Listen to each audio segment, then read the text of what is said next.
Hello everyone, I'm Dave Thomas, and this time I'm building the Quest Bright Hawk model rocket. Now it doesn't actually say so on the kit, but this is essentially another one of their quick kits in that it doesn't require any painting. You can put the whole thing together very quickly and go from package to launch in about 90 minutes. So I'm going to go ahead and open this up and we will get going here.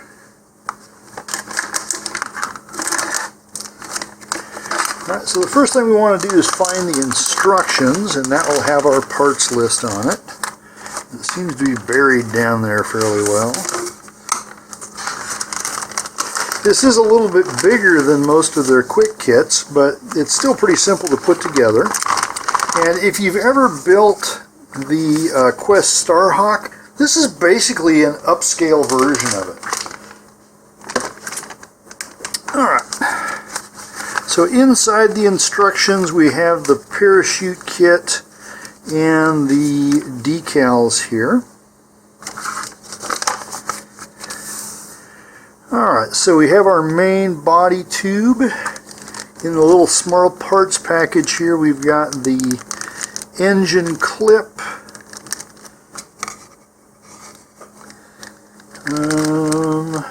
the engine mount. It threw me for a little bit there because Estes has engine spacers that are that same color, but that's actually a motor mount tube.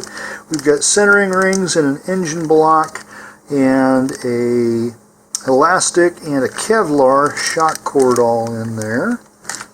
Okay, as I mentioned, we've got the parachute kit, which consists of a sheet that we'll have to cut out, shroud lines, and reinforcement tabs there. Okay, and then it looks like we have everything else here. The instructions and the launch procedures, I'll set that aside. Alright, now, this can be built completely without paint.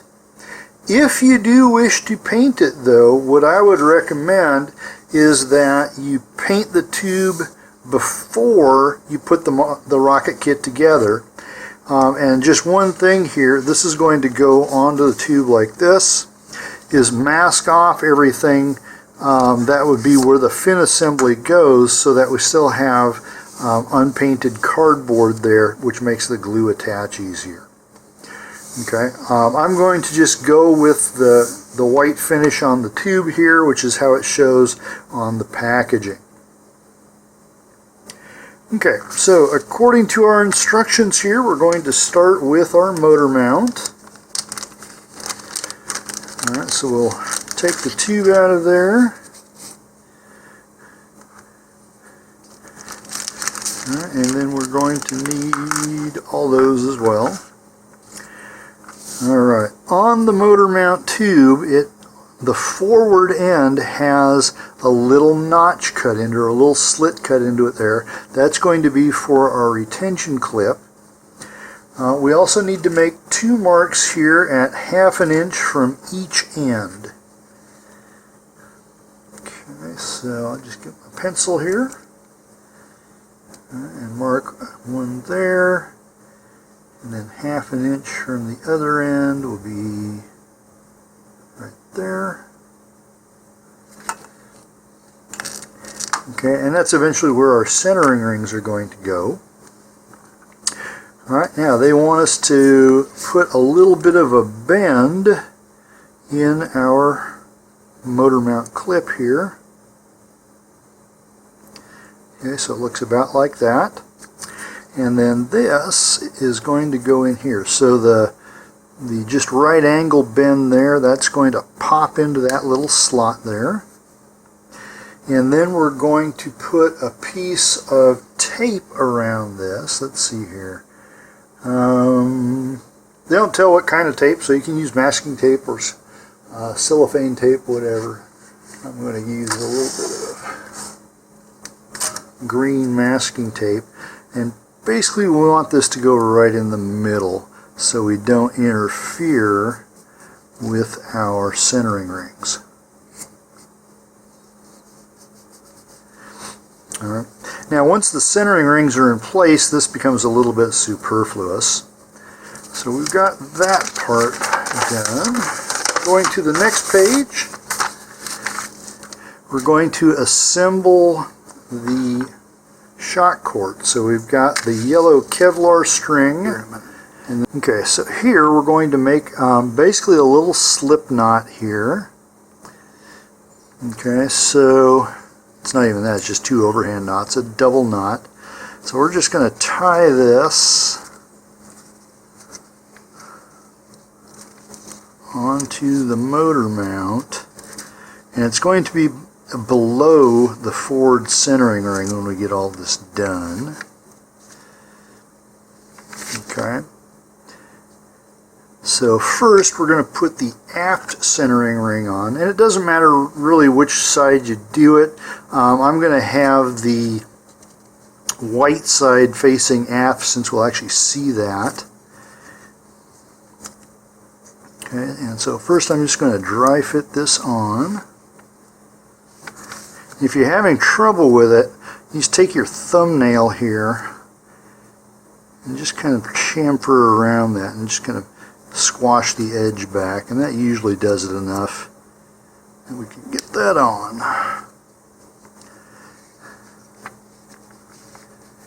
Okay, so this is going to be just above here. Now let's see what they're having us do. Alright, they're going to have us put the glue on first, so right about where the mark is there, and then we're going to push the ring into the glue. All right, so for this you can use white glue or wood glue. All right, try to avoid hitting the metal there, although it won't make that big of a deal if you do. Okay, and then we're just going to move that into the glue and right up to our mark there. Try and get it as even as possible. If you're a little bit uneven, that's not a big deal. Alright, and then I'm going to take my finger and just kind of smooth that excess into a fillet all the way around there. Alright, now for the forward ring here, okay, we're going to do it in kind of the same way. And again, I'm going to push the ring into the glue. Now in this one it doesn't really matter which way it's facing, and this has got a kind of an inward bevel, so it's actually going to be easier to put this on with the white facing aft. Oops, I got it the other way around. There we go. Alright, so I'm going to slide the Kevlar through. Alright, and then that's going to go on here like this, and when we're ready to glue it, alright, that'll be like that, and then the Kevlar shock cord will be right up against there, and we can actually move that around a little bit, okay, so that it gets right against that. I'm going to cut off that little bit there because it's going to get in our way, and it's hard to cut Kevlar with scissors, as they do make this for bullet and knife proof vests and such. We'll get it though. There we go. Okay, so I'm going to go ahead and back that off a little bit. And here I'm going to put in I'm going to put in a little bit heavier bead for this because I'm going to embed the Kevlar in it. Alright, so now I'm going to push that down to its half-inch mark. Should be right about there, and try and get it as perpendicular as we can. And once again, now I'm going to smooth that all in and really kind of embed the loop of the shock cord there in glue. Alright, and this is probably the one thing here that doesn't make this one of their quick kits, is you actually have to assemble the motor mount there. Alright, I'm going to let that dry for a few minutes before we go on. Now next we're going to put in the blue thrust ring here. This goes right in the front. And this, really you don't need to worry about the way they've got the shock cord running through here. It's a little bit confusing. Just keep it out of the way. And this is going to go right at the top here on top of the engine clip. And so it is going to stick out a little bit from the tube there. Don't force it downward or the motor won't fit properly. Okay, now usually we put the ring inside the tube like they show there. The problem is if you do that and you have too much glue, what will happen is the ring is going to force glue down into the tube itself, and we don't want that. So instead I'm going to put my glue around the ring, and we don't want too much, but we do want enough that it actually does its job there. Okay, and now I'm just going to stick this into the top, and again I'm going to keep this level. I don't want it pushed down on one side, and then any excess glue here will just wipe away. Alright, the Kevlar should not be in any of that glue.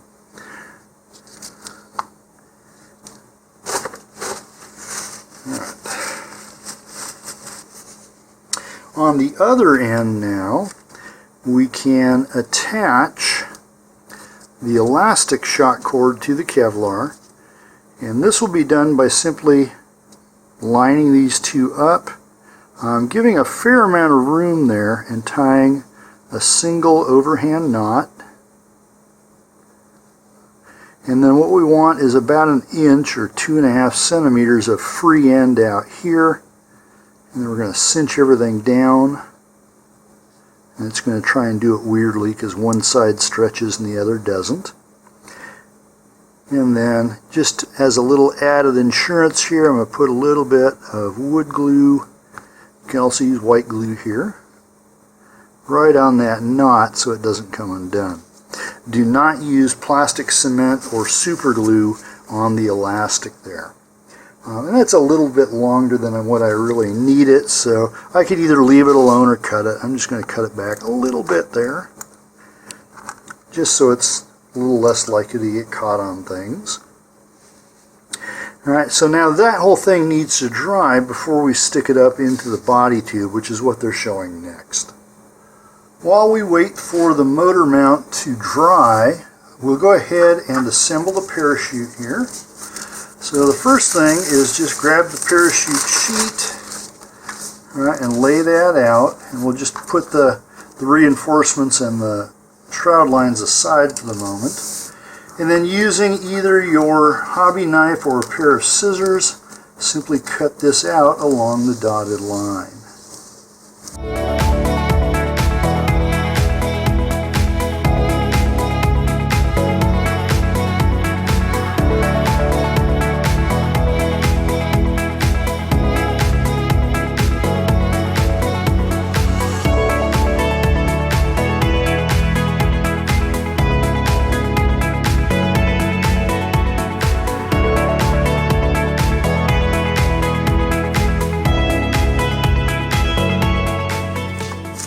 It's always nice when you get that right perfect spot in your scissors and you can just slide it through there. Alright, next we're going to take our shroud lines here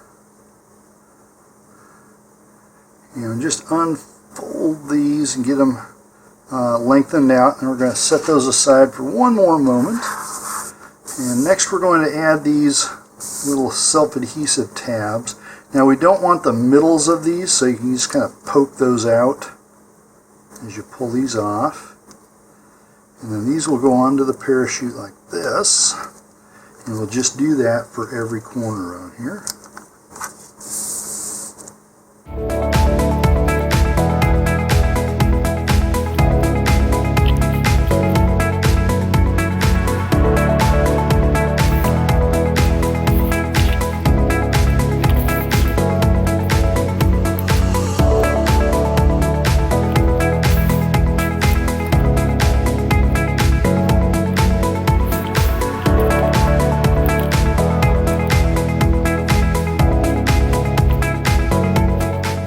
Once you've got those down, we'll need to poke holes through the plastic, and it's best to use like the tip of a pencil or a pen rather than a hobby knife to do this part, because a hobby knife, if you go too far, you'll slice into the reinforcements there, and that'll make them very weak.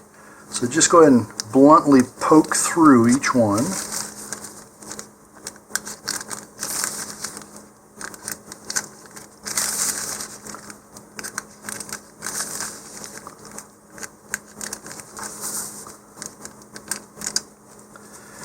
And then we're going to take our shroud lines here. There are 3 of them in the bundle, so just take off one at a time. And then we're going to tie these at 2 adjacent corners. So one end on one corner and then the other end next to it. The key here is to try and be as consistent as possible with how much of the thread you use to make your knot. So use a double knot or 2 half hitches, and then move on to the next one, and then continue with the other 2 shroud lines.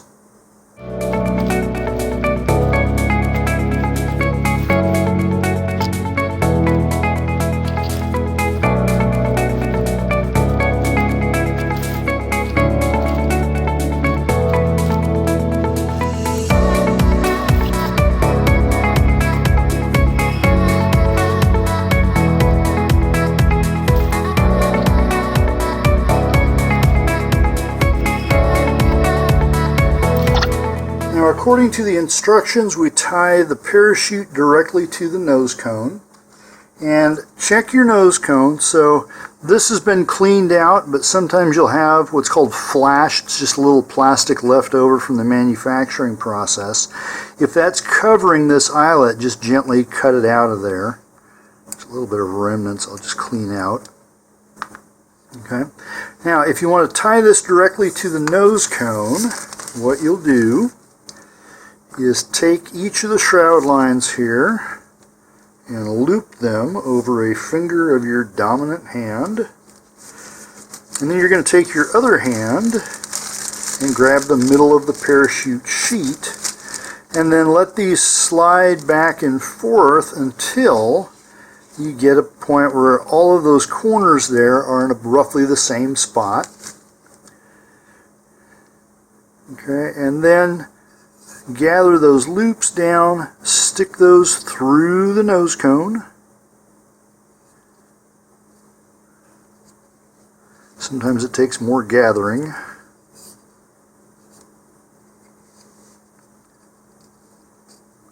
Alright, then you can pull those through. And I'm keeping tension back here as much as I can. In fact, at this point, if you need to re-tension things to make sure you're still where you want your shroud lines to be. Okay, here you can do one of 2 things. You can either put the nose cone through the loops and pull that down and tight, or you can put the parachute through the loops and pull it tight. Okay, either way will cinch down a knot on the nose cone itself. Now, if you've seen any of my other videos, you know that I don't like to do that. I prefer to use a snap swivel, which allows me to easily change the parachutes or to take the parachute out for storage or whatever other reason I might have. All right, so if you want to do that, you'll do this just like you did with the nose cone version. All right, so find your shroud lines all together again here, get them equalized, and then you're going to need a snap swivel. You can find these any place that you find fishing supplies. The size doesn't matter a whole lot as long as the snap portion here will fit in over the eyelet here and be able to move freely without getting hung up somewhere. Alright, so we're going to do this much like you would with a nose cone. I'm going to take the swivel side here, the rounded side, place my shroud lines through that. Alright, and again, I'm keeping tension back here. Alright, so now I'm going to take my snap swivel, pass it up through my shroud line loops, take the loops and pull them downward, and then we just pull the whole thing tight. Go back one more time and check that you haven't changed the relative lengths. If it's all the way you want it, then take a little dab of white glue or wood glue and put that right on that knot. Doesn't take much. This will just keep it from unraveling on its own. Alright, we'll give that a few minutes to dry, but then when we're ready, we can just open this up and attach this anytime we want to. Okay, our engine mount is about half dry. It's dry enough that we can handle it without things shifting on us. And now the first thing I'm going to do is a little bit different than how they show in the instructions. in the instructions, they have us putting the entire shock cord up through the length of the body tube and then inserting the motor mount. The problem with doing that is there's a good chance you're going to drag the shock cord through the glue for the motor mount. Instead, I'm going to feed my shock cord down through the top of the motor mount here and out the bottom and just pull the whole thing through. Okay, now once we get this mounted inside the body tube, we'll pull it back the opposite direction. Okay, now in the instructions, they have us putting a ring of glue up inside the body tube here and then forcing both rings through that glue. I don't like to do it that way because it means that one ring gets all of the glue and the other ring doesn't get much at all. Instead, I'm going to use a little applicator like this. If you don't have these, you can just use a Q-tip or a similar facial type applicator. But you can get these, I get mine out of Amazon and I just buy them by the hundreds. And so what I'm going to do here is this should be flush when we get it all said and done. Actually, nope. Made a mistake. This should be having just about 1/4 inch of the motor tube exposed there. Okay, it probably wouldn't hurt anything if you made it flush, but we'll do it the way the instructions show here.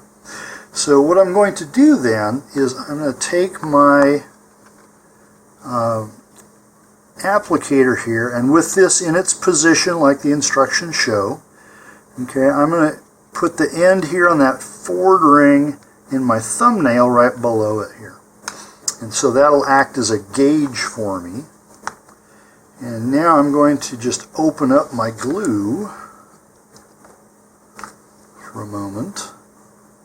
Alright, stick that applicator in there. And now I'm just going to put this up through the middle without touching anything until I get to my thumbnail. And now I'm going to rotate that all the way around there. Right, check inside. It's a fairly big body tube, so I'm going to do that twice. So we get a good enough bead of glue there. Okay, so now I'm going to push this in, but not all the way up yet. Okay. Now I'm going to put another bead of glue right inside the aft edge here.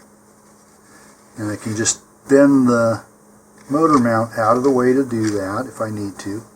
And if you get like I just did there, I got a little glue on the motor mount tube. That will not hurt anything. Okay, so now I can push this in. It goes through the glue in the front and then through the glue in the aft. Okay, and I leave that about 1/4 inch there. All right, so now if we look up here, we can now take some more glue and go all the way around that.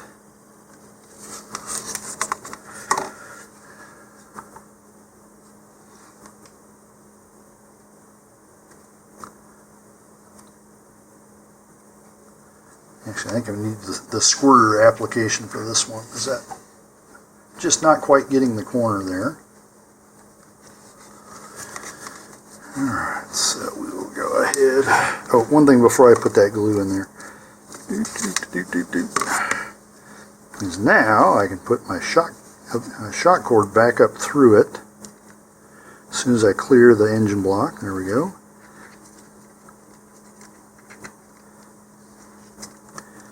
Okay, we can just push this through till we come out the other end, which should be soon, I hope. There we go. And then we'll just pull the rest of that through, making sure we don't catch the engine hook there. There, that gives us a bit more of an open area.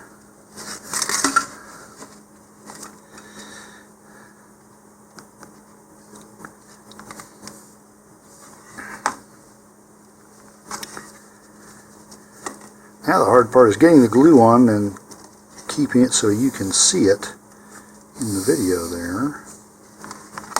Now I've got an air leak somewhere. Don't know if this fancy glue bottle is worth all the effort that I have to put into it.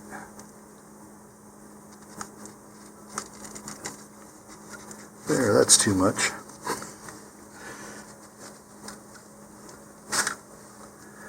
Alright, now I can take my applicator here, make a fillet all the way around, and remove the excess.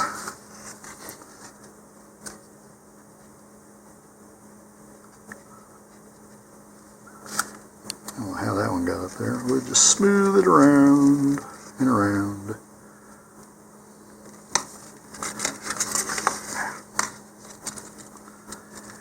Alright, now we're going to let that dry for a while. Next we come to the fin unit, which has an integral launch lug on it here.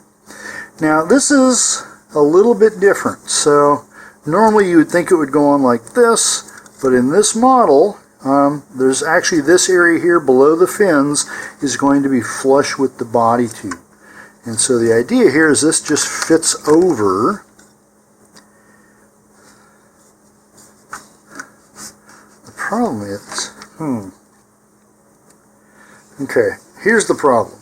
It looks like it should go this way because it's looser at this end and tighter at this end. Okay, which is how most of their kits that have this preformed fin assembly are, like the Starhawk. So let me see if we can come down from the other side. So I'm going to stick my shock cord out of the way here. Alright, so if we slide it on this direction, yeah, it will go down. So it's going to go down easier if you come this way. Alright, now they're not showing any glue here at all. Alright, so I'm going to come down. I like to have my engine clip on the same side as my launch lug. Now since the launch lug is not centered here, I'm going to kind of give it a little bit of room that way. Alright, now I am a little bit worried about not having any glue here. Let me try something here. So now that I've done this going that way, can I go back this way? Yes. Alright, so that smooshed everything in. Alright, so I'm going to call this an optional step. I'm going to take a little bit of gel type super glue, and I'm going to put it fairly deep in here, about 1/2 inch, and kind of stay away from the launch lug.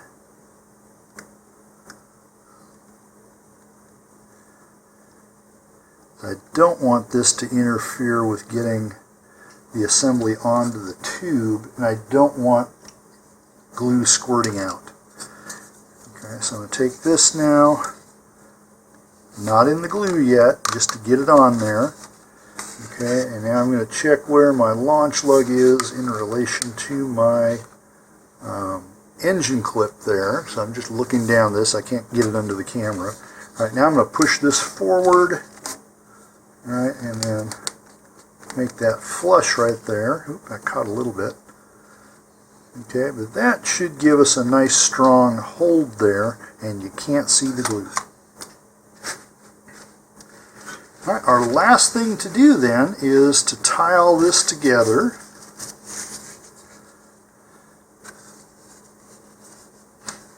Okay, so now we're going to pull our shock cord back out. We're going to take our nose cone and we're going to tie the shock cord on. Whoops, tie the shock cord on. All right, with a double knot or 2 half hitches here.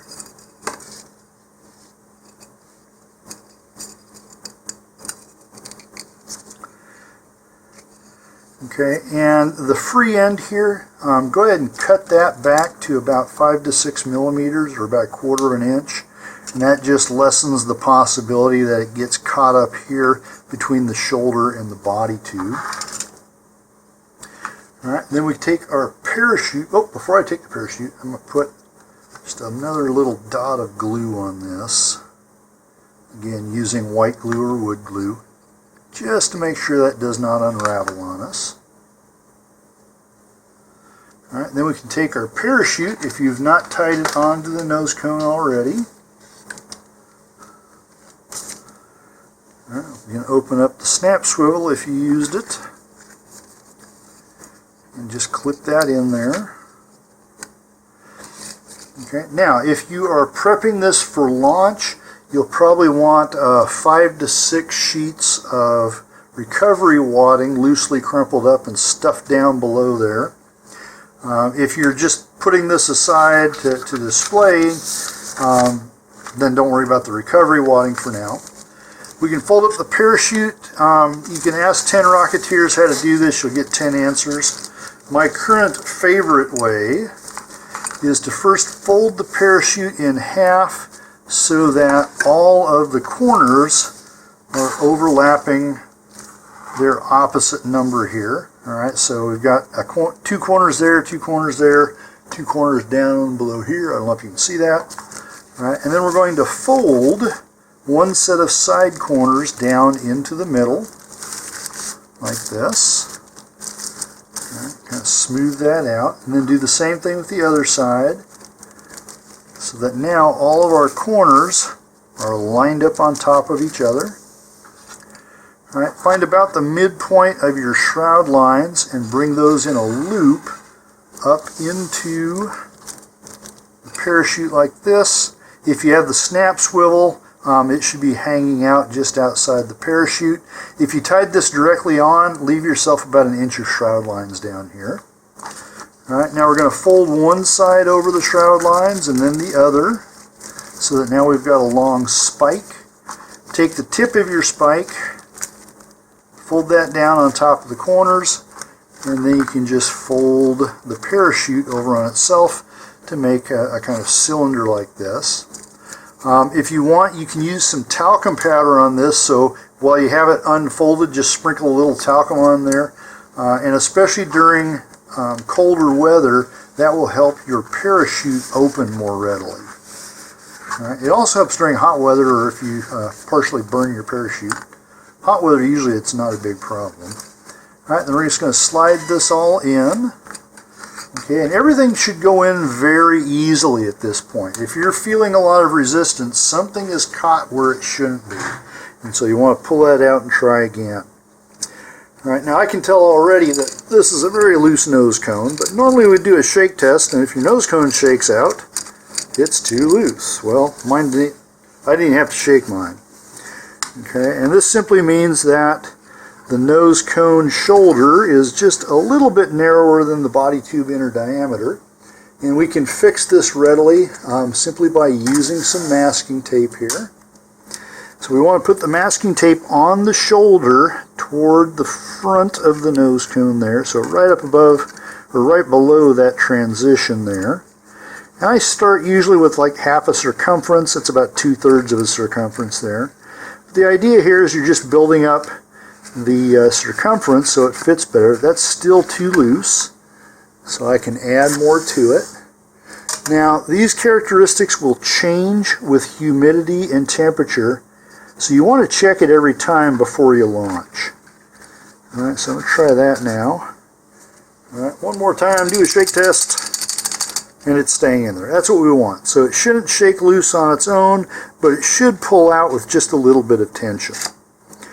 Okay. Now, if you have the opposite problem and it's really hard getting your nose cone on, the first thing to do is check and make sure that there's nothing with the shock cord, the snap swivel, or the shroud lines that is causing them to get caught between the shoulder and the body tube. That's usually the most common problem. All right. If all that stuff checks out, then you may actually have just a thick nose cone, in which case take some 100 grit sandpaper and lightly sand around the circumference of the shoulder. Don't sand up here on the nose cone.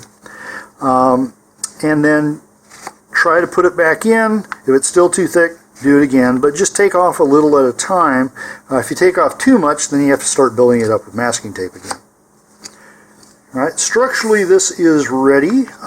You don't need to do anything else to launch it, but if you want to do the decals, I recommend first washing your hands thoroughly to knock down the fingerprints and dead skin cells and skin greases and things like that. You won't get rid of them completely, but it'll make it a little easier, and that's what I'm going to do now. My hands are washed, and now I'm referring back to the packaging illustration here. So on our decal sheet we have 3 decals. Alright, so we've got this one that's going to wrap around the top.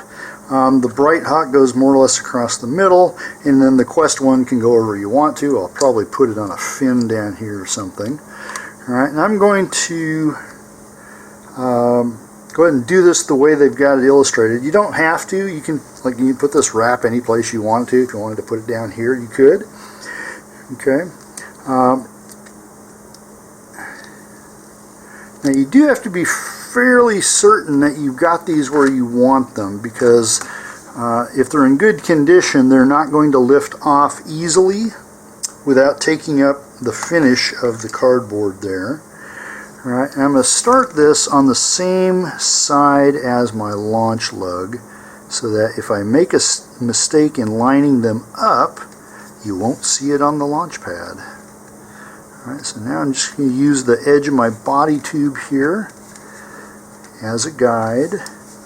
I'm leaving like 1.5 millimeters there, but if you want, you can get right up to the edge, but you don't want it to overlap the edge, otherwise the nose cone might stick to it. That came out pretty well.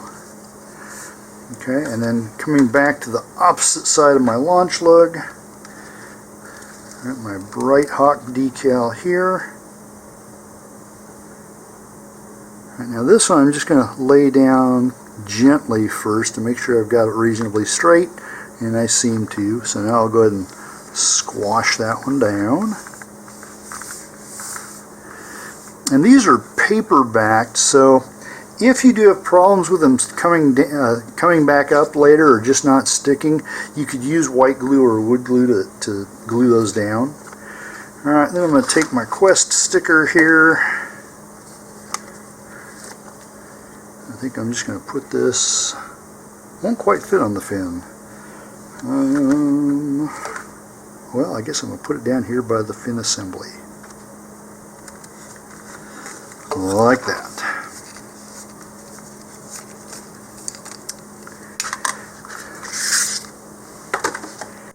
From nose to tail, that is my Quest Bright Hawk. Total time to build this was a little less than an hour, and I would recommend waiting 15 to 30 minutes before launching this to let all of the glue completely cure. Have a great launch and a safe recovery, and please stay tuned for more of my videos.